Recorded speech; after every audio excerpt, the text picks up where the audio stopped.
Vamos a hablar ahora de la política judicializada y de la justicia politizada y de qué pasa cuando el gobierno trata de instrumentalizar al Ministerio del Interior y a la Policía Nacional del Perú para, esto es una sospecha por supuesto, arreglar o vigilar a algunos enemigos políticos, que es lo que pudiera estar sucediendo con la fiscal cabeza del EFICOP, Marita Barreto. Vamos a conversar de todo esto con alguien que conoce el tema, porque fue el que creó el equipo policial de apoyo al EFICOP en coordinación con la fiscal Marita Barreto. Gracias por acompañarnos, exministro Mariano González. No, muchas gracias, Fernando, más bien por la oportunidad. Mariano, más bien te queremos preguntar porque hace días que no te oímos. Oímos desde que has dado testimonio en el proceso por figuras de obstrucción a la justicia seguido contra la presidenta y contra el exministro del Interior, Walter Ortiz. Ahí ha estado en discusión la resolución que desarticulaba el equipo policial que tú formaste. Sí. ¿Qué nos puedes contar al respecto? Ha habido un cuestionamiento innecesario, ilegítimo, por parte del Ministerio del Interior en la gestión del señor Ortiz, ¿no? Que ya no está, pero donde también el actual ministro era parte, ¿no? Y lo que yo no voy a decir que creo, yo estoy convencido de que esta es una decisión presidencial, ¿no? O sea, una decisión... que la presidenta le dijo a Ortiz, quiero que desarticulen esto. Además, esto no es nuevo, ni siquiera una hipótesis, porque ya desde noviembre, cuando sale Vicente Romero del Ministerio del Interior... Que sale por censura. Sí, quizá no merecía esa censura, creo yo, ¿no? Pero bueno, salió, ingresó el señor Torres como ministro. Víctor Torres Falcón. Él ingresó, y se lo dijo además expresamente a Jorge Angulo, con una... Jorge Angulo es el excomandante general de la policía que salió también de forma abrupta. Sí, le dijo que tenía un encargo, y era sacarlo del cargo, ¿no? Y eso sucedió meses después. Y también tenía el otro encargo de sacar a Colchado del equipo, ¿no? E inclusive preguntaba cómo podía hacerse para darle baja, ¿no?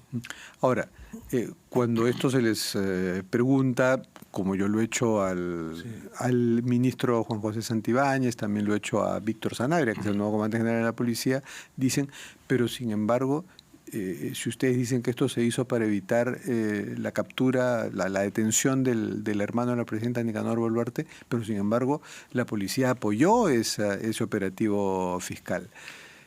Bueno, eso ya es, independientemente que es un tema también que está en investigación. Porque la resolución se dio pues horas antes del allanamiento y detención. Fue desesperado.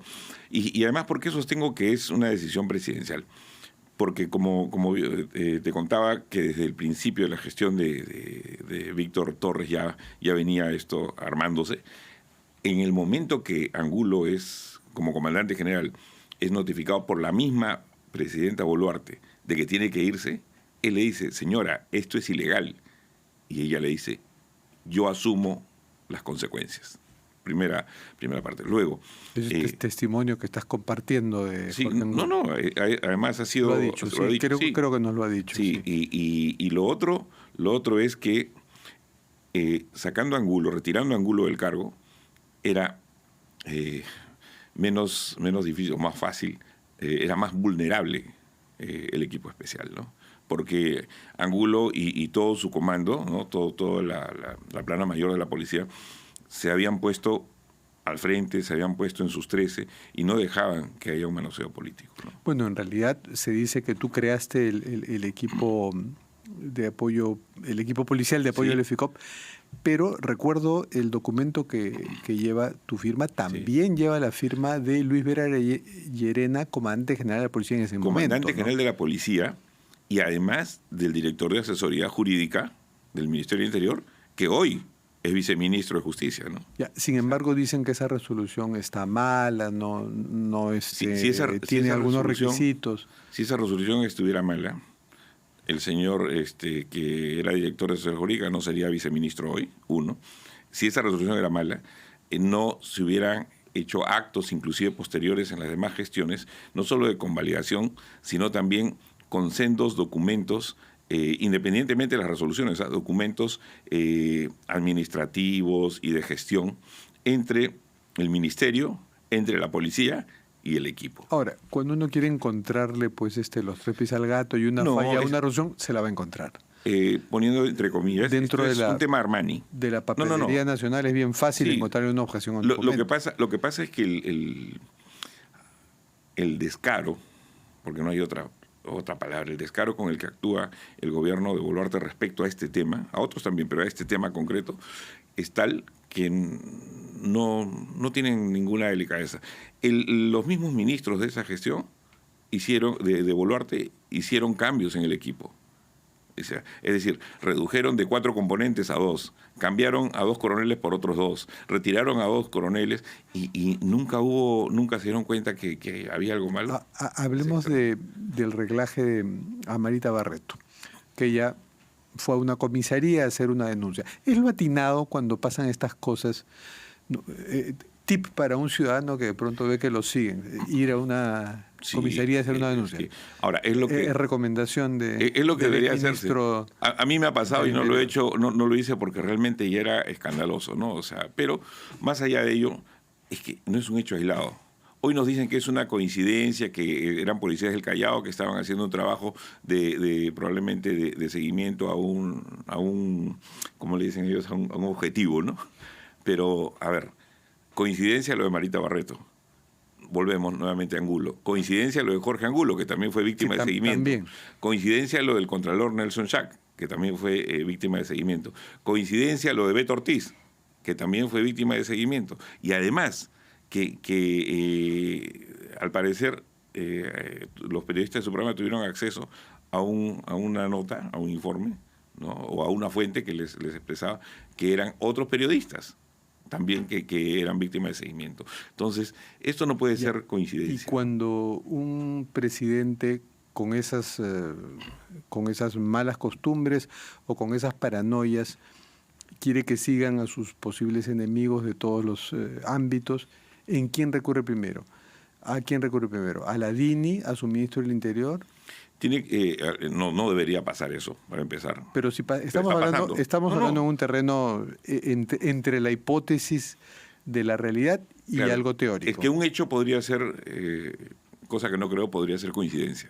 Pero varios hechos aislados y con personas que entre sí no tienen nada que ver, ¿no? O sea, hay algo. Pero no, definitivamente se está utilizando a algunos sectores de la policía, ¿no? Y ese daño inclusive a la institucionalidad es tal.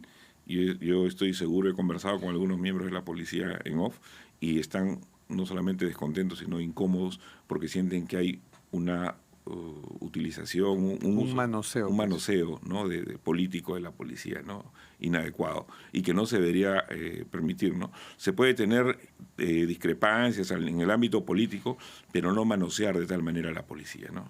Pero la pregunta que te decía, un presidente tiene cerca, porque su oficina está en el mismo despacho, a la DINI, a la Dirección Nacional de Inteligencia, que tiene sede en Palacio. ¿Recurriría a la DINI o puede hablar con su ministro del Interior y el ministro del Interior tiene pues la Digimin, ¿no? Las evidencias en este gobierno por lo menos a mí me deja claro que es un pedido presidencial a través de cierto sector en la policía, obviamente desde el Ministerio del Interior, hacer todo un manejo para, primero, algo que ha sucedido, retirar a un comandante general incómodo, retirar al equipo de policías que apoyaba al EFICOP, y ya se produjo también. Ahora, la siguiente etapa es amedrentar, a través de esos seguimientos, amedrentar a ciertas personas incómodas al gobierno, fiscales, policías, políticos, periodistas. Y la otra parte, que está en camino también, que se está confeccionando, es una serie de acciones legales, administrativas, en contra de diferentes personas, ¿no? Ahora, el seguimiento pues no es solo gratuito, además es gastar recursos humanos y horas siguiendo a alguien que no debieran hacerlo. Pero ¿cuál es su lógica? seguir a esta persona para ver con quién se reúne, quiénes son sus fuentes, o es fuente de quiénes, Así es. o descubrirle algunas cosas que pudieran ser utilizadas en su contra para desprestigiarlo. ¿Qué es lo que se suele buscar en un seguimiento así? Personas del mismo entorno presidencial, creo que hay algunas decentes todavía ahí, que explican de que hay una hipótesis de la presidenta de que todo es parte de un complot, ¿no? Complot contra ella, donde intervienen fiscales, policías, políticos, periodistas, ¿no? Entonces, o políticos obviamente de un sector muy pequeño, ¿no? Entonces la idea del seguimiento es develar el complot. Claro. ¿Quién se reúne Claro. con quién? ¿Quién le pasa información? Pero lo que no mide es que para develar, en realidad no hay nada que hacer. Lo que creo que es evidente más bien es que el objetivo era conseguir impunidad para su entorno político y para su entorno familiar, ¿no? El retiro de los policías del equipo del EFICOP, o sea, es una muestra clarísima.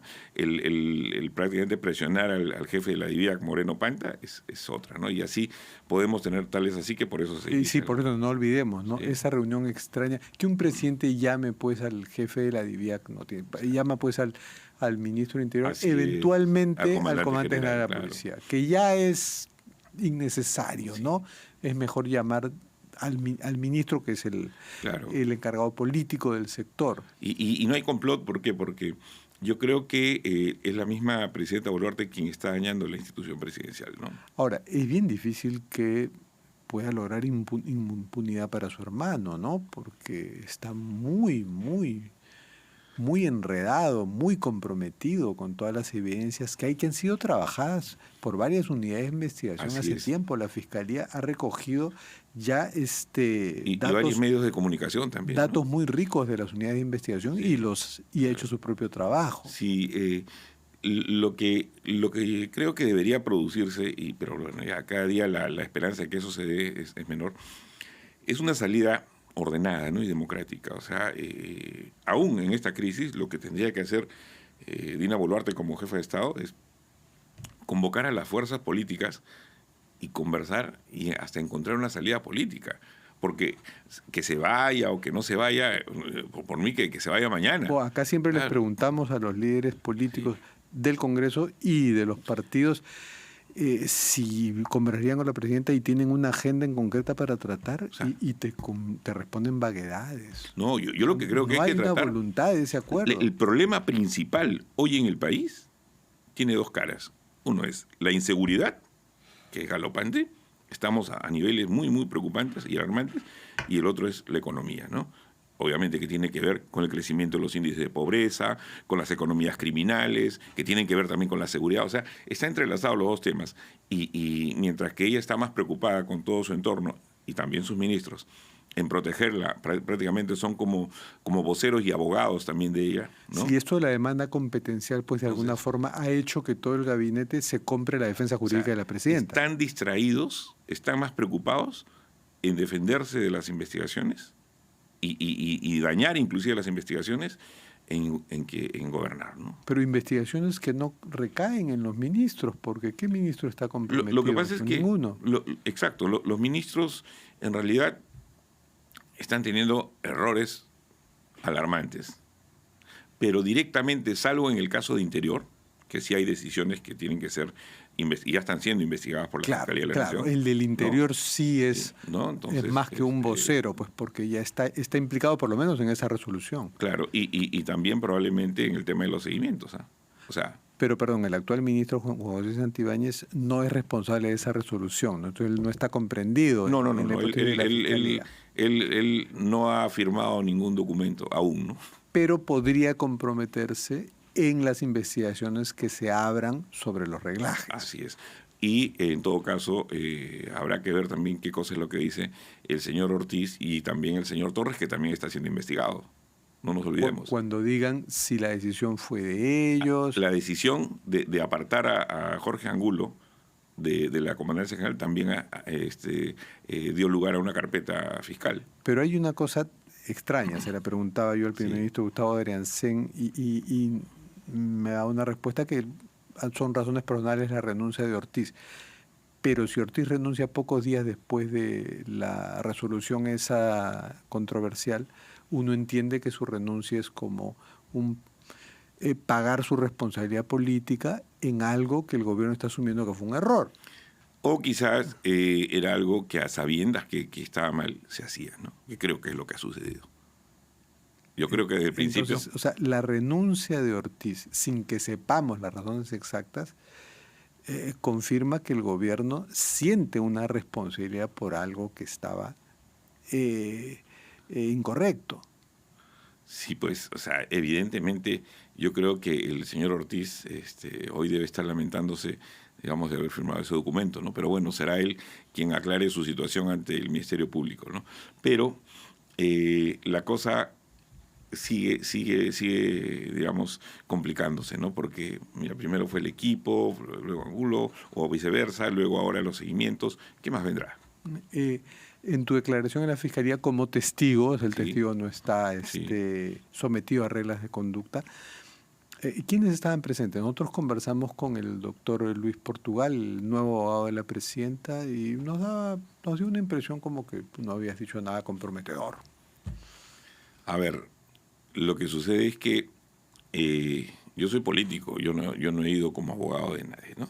He ido, como debo ser claro, aún manteniendo la reserva sobre mis declaraciones y la confidencialidad con la que se debe manejar esto.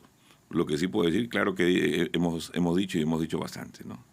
Y además también he sido preciso en algunos detalles y también he dejado constancia, inclusive de algunas formas de amedrentamiento también, ¿no?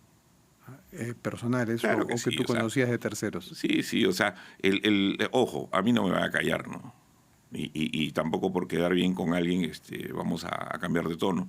Podemos ser muy respetuosos, pero eso sí, necesitamos dejar en claro que estamos enfrentándonos a un gobierno que hace tiempo ya creo que ha roto las formas democráticas, ¿no? Y como político que te has autodefinido, ¿vas a afiliarte? Si no estás afiliado ya, No, ¿a algún partido? Sí, tuve una entrevista el día domingo en Perú 21 y manifesté que sí, hace algunas semanas ya me he inscrito a un partido, ¿no? ¿A cuál? Salvemos al Perú, pero no es ¿Ese partido quién es su dirigente? su dirigente, el presidente es el señor Suárez, Guillermo Suárez, el fundador de él y el señor Gamboa. Pero además sabemos otras personas ya en el partido, ¿no? Está Rudecindo Vega también. En ese partido Sí. también Rudecindo Vega, que Sí. es otro enemigo del gobierno. Sí. Lo sacaron de una comisión en la que estaba. Sí, después Jorge Villacorta. Jorge Villacorta, sí. que fue Viceministro, líder y de Sedapal, ¿no? Sí, Del sí. gobierno de PPK, pero antes estuvo Así con es, Toledo. Sí. Y después el doctor Peramás y hay otras personas más que se están adhiriendo y hay... Ya está inscrito el partido. Sí, claro que sí. Lo que pasa es que un grupo de personas vinculadas a los gremios de trabajadores y cesantes veníamos trabajando hace tiempo por construir un frente. Pero en el camino nos encontramos con Salvemos al Perú y hemos decidido pues trabajar juntos y nos hemos incorporado al partido, ¿no? Bueno, pero para salvar al Perú necesitan por lo menos una alianza y buscar a otros grupos, ¿no? Pero Esa es la idea, ¿no? lo que hemos dejado en claro, justamente en esta entrevista el domingo, es que la idea central es propiciar un gran frente de centro, ¿no? Pero un centro nada tibio, nada relajado. Sí, pues, porque un centro.